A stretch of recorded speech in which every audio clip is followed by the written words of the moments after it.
추상적이고 관념적인 믿음의 개념을 구체적인 삶의 실천 행동들로 하나씩 정의하고 있습니다. 믿음으로 행하는 믿음의 사람이 될 수 있기를 원합니다. 아멘. 삶 속에서 살아 역사하는 믿음을 소유할 수 있기를 바랍니다. 오늘은 14번째로 믿음은 여백입니다. 누가복음 24장 1절에서 3절의 말씀입니다. 안식 후 첫날 새벽에 이 여자들이 준비한 향품을 가지고 무덤에 가서 돌이 무덤에서 굴러 옮기운 것을 보고 들어가니 주 예수의 시체가 보이지 아니하더라. 우리가 잘 알고 있는 바대로 예수님께서 십자가에 못 박혀 돌아가신 후 사흘째 되는 새벽에 주님을 쫓던 여자들이 향품을 발라드리기 위해서 무덤을 찾아갔습니다. 그런데 돌문은 옮겨져 있었고 무덤은 비어 있었습니다. 빈 무덤이었습니다. 주님께서 계시지 않았습니다. 시신이 없는 무덤은 더 이상 무덤이 아닙니다. 주님께서 부활하심으로써 무덤 속에 빈 여백이 생긴 것입니다. 동양화에서는 여백의 미라고 하는 말이 있습니다. 아무것도 그린 것이 없는데 그렇게 빈 공간이 아름다움을 준다는 것입니다. 빈 여백은 생명과 신비의 여백이었습니다. 주님의 부활하심으로 참으로도 신비로운 여백이 생긴 것입니다. 내가 부활하신 주님을 믿는다면 나의 삶 속에서도 주님께서 역사하실 빈 여백의 공간을 남겨 놓아야 합니다. 두바이 한인교회를 섬기는 신철봉 목사님이 계십니다. 이분은 뇌성마비를 지니고 있는 장애인 자녀를 두고 있습니다. 자녀들을 축복해 주어야 할 목사님이 그 자녀가 뇌성마비라고 하는 이유로 신대원을 졸업한 이후에도 몇 년 동안이나 사역지를 찾지 못했습니다. 얼마나 안타깝고 가슴 아픈 이야기입니까? 사역자로 부름받아서 소명감 속에서 어려운 과정을 통해서 신학대학을 졸업하고 이제 주님의 몸된 교회를 섬겨야 하는데 이력서를 제출하는 교회들마다 그 자녀가 뇌성마비 장애인이라고 하는 이유로 거절하고 외면합니다. 너무나도 낙심이 되고 가슴이 아팠던 사모님께서 자신의 마음을 치유해주는 한 권의 책을 읽고 용기를 내어서 저자에게 한 통의 편지를 씁니다.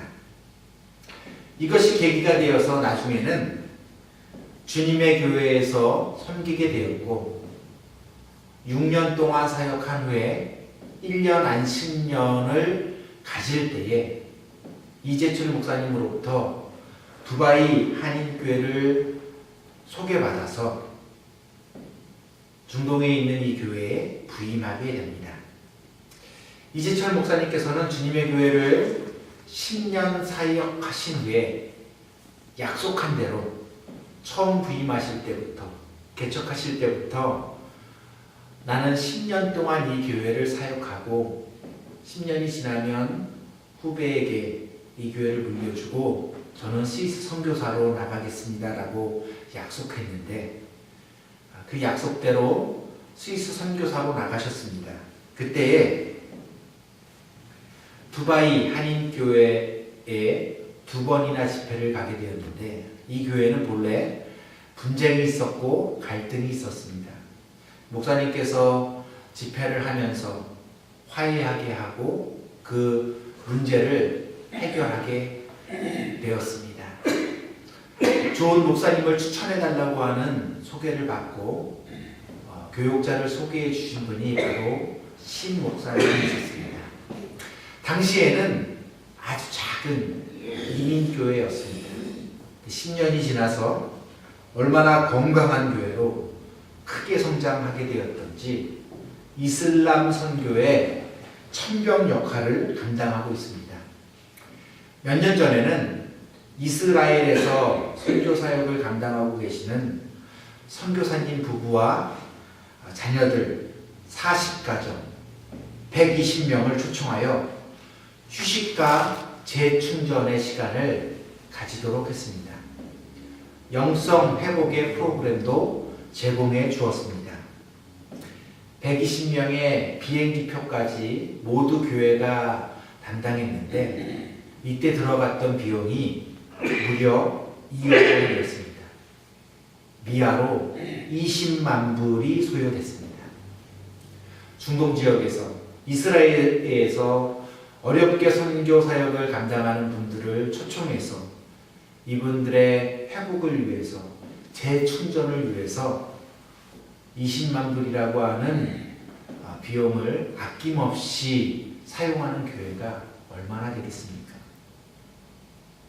신 목사님의 사모님께서는 자신의 쓴 편지 한 통으로 말미암아 10년 뒤에 자신들이 중동 지역으로 가서 교회를 섬기고 또 두바이 한인교회가 초대교회의 안디옥 교회처럼 이슬람 선교의 전초기지 역할을 감당하는 선교 지향적인 교회가 될 줄은 꿈에도 상상하지 못했을 것입니다.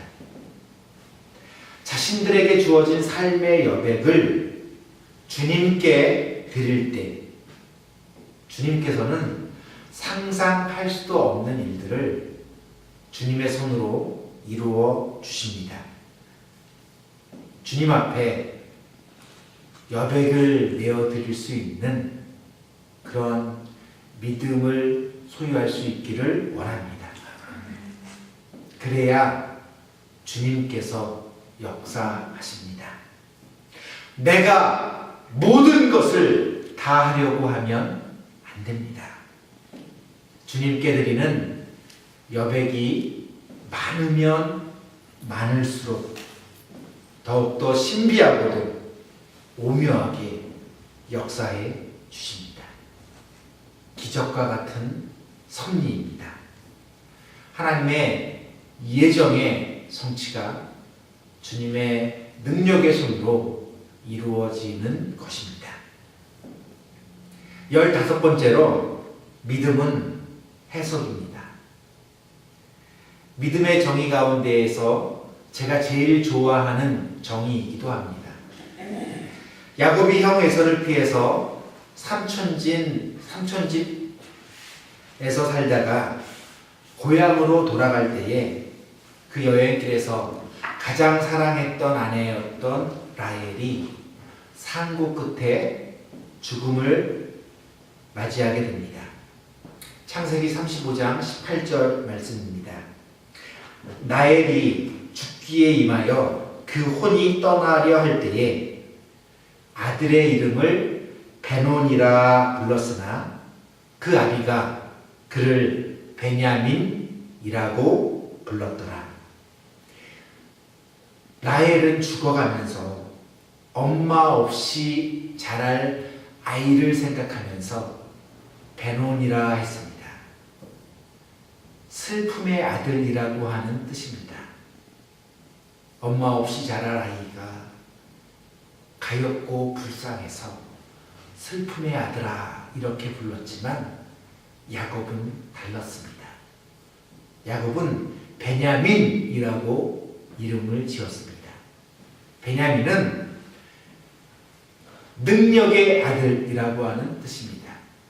하나님의 오른손의 아들, 능력의 상식인 하나님의 오른손으로 붙잡고 있는 아들이라 이렇게 베냐민이라고 이름을 짓습니다. 똑같은 상황과 환경 속에서 같은 사건을 맞아들였는데 라헬과 야곱의 해석이 달랐습니다. 라헬과 야곱의 해석이 달랐던 것은 이 둘이 지니고 있는 믿음이 달랐기 때문입니다. 믿음은 해석입니다. 어떻게 해석하느냐에 따라서 그 사람의 믿음이 결정되어지는 것입니다. 제가 존경하는 은사 목사님께서는 사역을 하면서 2번이나 교육부에서 아이가 사고사로 죽는 경험을 했다고 합니다. 한 번은 집사로서 교사로 섬길 때였는데 이때에 담임 목사님이었던 분은 참으로 어려움을 많이 당했다고 합니다. 어린 자녀를 먼저 보내게 된 그 부모의 마음이 분노로서 표출된 것입니다. 그 심정은 이해되지만 고의로 그런 것도 아니고 사고사였는데 교회에 어려움을 끼치고 시험을 주고 목사님에게 봉변을 끼치는 일까지 할 필요가 없지 않았겠습니까? 2번째는 담임 목사로 섬길 때였는데 이때에는 전혀 다른 상황이 벌어졌습니다. 아이의 엄마는 정기적으로 교회를 출석했지만 이 아이의 아빠는 가끔씩 나오는 분이어서 전에와 같은 상황이 연출되지 않을까 내심 염려하면서 기도하였다고 합니다. 그런데 오히려 온 교회가 이 아버지로 인하여서 큰 은혜를 받게 되었습니다. 장례식 때 가족 대표 인사를 하면서 아이의 아버지는 이렇게 5가지를 감사했습니다. 내 아들 민홍이가 엄마 뱃속에서 그리스도인으로 잉태되고 모태 신앙인으로 태어나게 하시고 유아 세례인으로 살게 하시니 감사합니다. 이 아들을 하나님의 때에 하나님의 필요에 의해서 하나님의 나라로 불러가시되 세상에서 때묻지 않은 순수한 영혼일 때에 데려가시니 감사드립니다. 내 아들을 일찍 데려가시되 교통사고나 다른 사고와 같이 끔찍하게 데려가신 것이 아니라 하나님의 말씀을 배우는 수련의 장에서 데려가시니 감사합니다. 내 아들을 하나님의 나라로 데려가셔서 당장은 그 빈자리로 인하여서 아프겠지만 하나님께서 당신의 것으로 채우실 것을 기대함으로 감사합니다. 내 아들의 장례식을 위해서 사랑하는 교우 여러분들께서 이토록 정성을 다해 수고해 주시고 마음 써 주시고 진심으로 위로해 주셔서 감사합니다. 2 가정이 수련의 장에서 똑같이 어린 자녀를 잃었습니다. 한 부모는 그것을 받아들이지 못하고 교회를 어렵게 했습니다. 그러나 다른 부모는 묵묵히 믿음으로 받아들이면서 그 상황 속에서도 감사했습니다. 어떤 믿음을 가지고 있느냐에 따라서 해석이 달라지는 것입니다. 사람들은 나면서부터 장님인 아이를 보면서 이렇게 된 것이 누구의 죄 때문입니까? 아이의 죄 때문입니까? 아니면 그 부모의 죄 때문입니까? 라고 질문을 했습니다. 그런데 예수님의 해석은 전혀 달랐습니다. 이 아이가 나면서부터 장님으로 태어난 것은 그 누구의 죄 때문도 아니고 하나님의 영광을 위해서 하나님의 영광을 드러내려 함이라. 이렇게 해석해 주셨습니다. 전혀 다른, 차원이 다른 해석이었습니다. 엘리사가 도담성에 있을 때에 엘리사를 죽이기 위해서 아람 군대가 겹겹이 에워쌌습니다. 엘리사의 하인 게하시는 아람 군대를 보고 주인님 어찌합니까? 소리를 칩니다. 이제 죽었다는 것입니다. 이제 망하게 되었다는 것입니다. 엘리사가 말합니다. 두려워하지 말라. 우리와 함께하는 자가 저들보다 다릅니다. 많으니라. 완전히 다른 해석입니다. 믿음의 사람은 해석이 다릅니다. 우리가 어떤 사건을 맞닥뜨리게 될 때에 세상 사람들과 하나도 다를 바가 없이 생각한다면 어떻게 믿음의 사람이라고 할 수 있겠습니까? 믿음의 사람은 보는 눈이 달라야 하고 듣는 귀가 달라야 하고 해석하는 능력이 달라야 합니다. 세상의 시각과 하나님의 시각은 다릅니다. 세상의 관점과 하나님의 관점도 다릅니다. 세상의 시각과 관점으로는 성공한 것처럼 여겨졌지만 결국에는 그것으로 인해서 망하게 되는 경우를 우리는 얼마나 많이 보아왔습니까? 그러나 반대로 세상적으로는 아무것도 내세울 것도 없고 자랑할 것도 없고 너무나도 초라한 것이지만 결국에는 하나님께서 높여주셔서 존귀한 사람들이 되는 경우도 얼마나 많이 있습니까? 믿음은 해석입니다.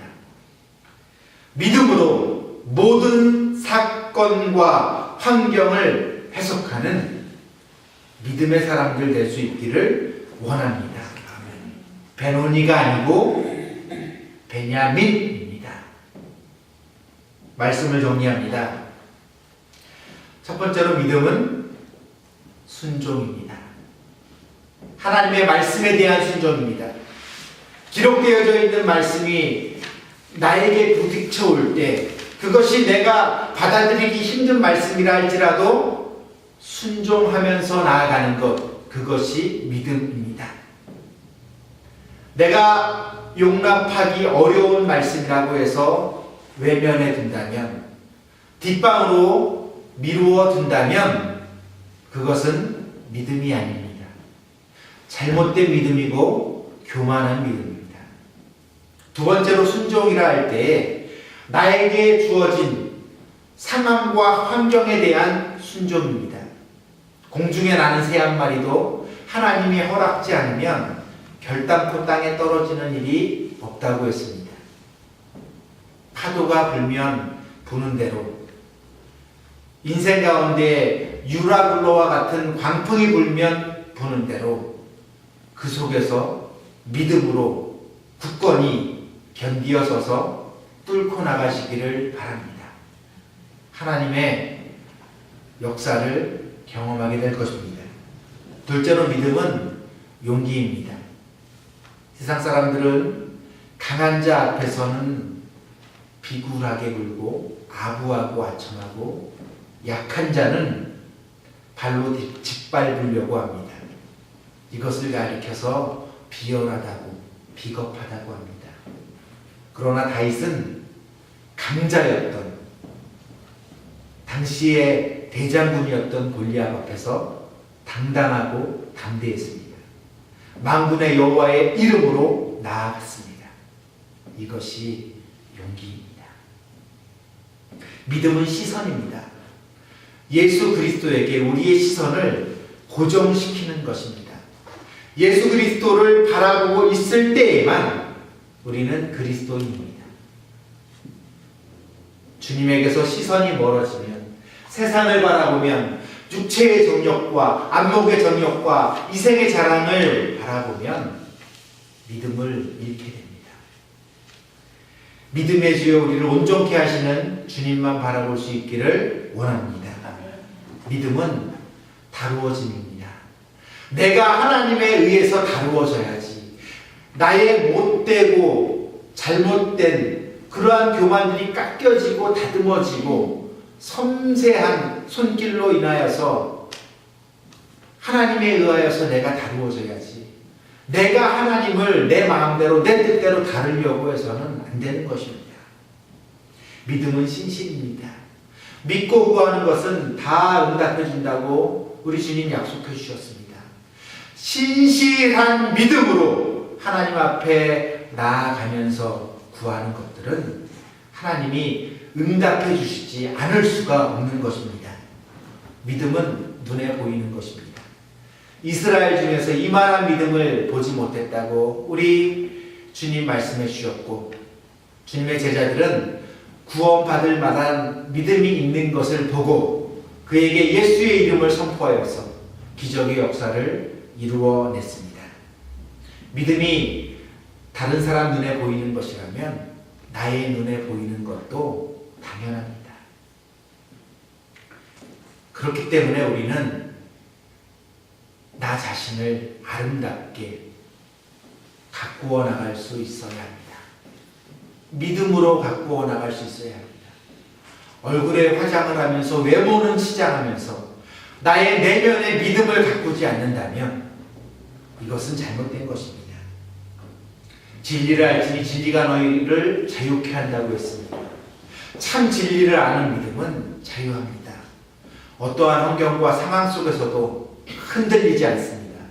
요동하지 않습니다. 진리를 깨달았기 때문입니다. 진리를 알았기 때문입니다. 그 진리가 나에게 자유함을 주기 때문에 그렇습니다. 믿음은 점이 아닙니다. 과거에 있었던 하나의 사건이 아닙니다. 끊임없이 점들이 연결되어서 선이 되어야 합니다. 그러므로 믿음은 삶입니다. 신앙생활하는 것입니다. 교회에 와서 거룩한 척하고 직장과 세상에 나가서 믿음과 하나도 상관없는 이방인과 같이 외인과 같이 산다면 그것은 믿음이 아닙니다. 믿음은 삶입니다. 삶이 곧 믿음입니다. 그러므로 믿음은 도를 쫓아가는 것입니다. 구도하는 것입니다.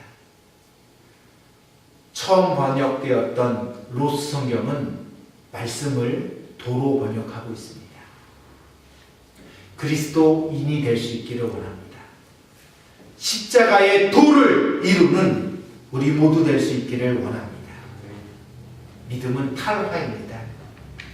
나의 전 존재를 다 하나님 앞에 내어드리는 것입니다. 나의 감정도, 나의 생각도, 나의 이성도, 나의 의지도 다 내어드리는 것입니다. 일부분만 드리는 것이 아닙니다. 나의 전 존재를 주님 앞에 내어드리면 주님의 전 존재가 나를 통하여서 나타나게 되는 것입니다. 믿음은 안경입니다. 예수님의 시각과 관점으로 바라보는 것입니다. 주님은 언제나 작은 것에 관심이 있으셨습니다. 작은 소자를 귀하게 모셨습니다. 적은 일에 충성하는 것을 칭찬해 주셨습니다. 저는 저희 생명나무교회가 주님의 관점에, 주님의 시각에 딱 맞는 교회라고 생각합니다. 우리 주님께서 귀하게 보시고 칭찬해 주시는 그런 교회, 그로 인하여서 진정으로 빛을 발하고 맛을 내서 세상 가운데 영향력을 나타내는 그러한 교회 될 수 있기를 원합니다. 믿음은 여백입니다. 내가 모든 것을 다 하려고 하지 마십시다. 주님께서 역사하실 부분을 남겨놓고 그 주님의 손길이 나를 어디로 인도하는지, 나의 삶을 어떻게 가꾸어 나가시는지 기대하면서 한 걸음 한 걸음 믿음으로 걸어나갈 수 있기를 원합니다. 믿음은 해석입니다. 모든 상황, 모든 사건, 모든 환경을 믿음으로 해석하실 수 있기를 바랍니다. 그 해석이 곧 믿음입니다. 능력의 아들입니다. 하나님의 오른손의 아들이 되는 것입니다. 오직 나의 의인은 믿음으로 말미암아 산다고 했습니다. 하나님께서 인정하시고 칭찬해 주시는 믿음의 사람이 될 수 있기를 원합니다. 행함이 없는 믿음은 죽은 믿음입니다. 아무것도 아닙니다. 한국 교회 가운데에 교회가 적습니까? 교회는 너무 많지 않습니까? 큰 교회들도 많지 않습니까? 주일 예배 한 번에 수만 명, 수십만 명이 모이는 교회들도 있지 않습니까? 그런데 왜 영향력을 나타내지 못합니까? 행하지 않기 때문에 그렇습니다. 너희는 세상의 빛이고 소금이라고 했습니다. 믿음으로 빛이 되고 소금이 되어 삶 속에서 믿음을 행하면서 예수 그리스도의 편지로, 예수 그리스도의 사신으로, 예수 그리스도의 향기를 바라는 우리 생명나무 교회 될 수 있기를 원합니다.